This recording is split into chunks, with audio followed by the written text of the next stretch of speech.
Dear फैसलाबादियंस, आज हमारे साथ एक और प्राउड पर्सनालिटी मौजूद है जो कि मेरे ख्याल में फैसलाबाद डिस्ट्रिक्ट बार की बात की जाए तो यहाँ पर पिछले 28 साल से ये शुबा वकालत में अपनी ना सिर्फ बेहतरीन कारकर्दगी का मुजाहरा कर रहे हैं बल्कि इनके जो शागिर्दों की तादाद है वो भी हज़ारों में है।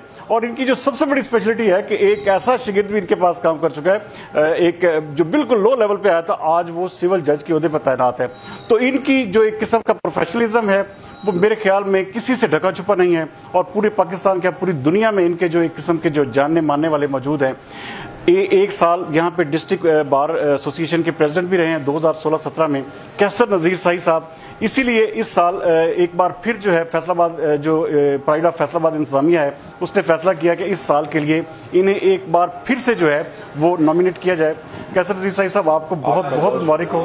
अल्लाह ताला आपको ऐसे ही हमेशा जो है खुश रखे और आप जो हमेशा कामयाबियाँ जो है समेटते रहें। हमें भी खुशी है कि आप लोगों को असेसमेंट के हवाले से, ओपिनियन मेकिंग के हवाले से लोगों को जेन्युइन जो है वो सारी इंफॉर्मेशन दे रहे हैं। तो ये आपको भी तरक्की दे और लोगों को जो है वो आसानियाँ हों आपकी उस गाइडेंस की वजह से। आमीन।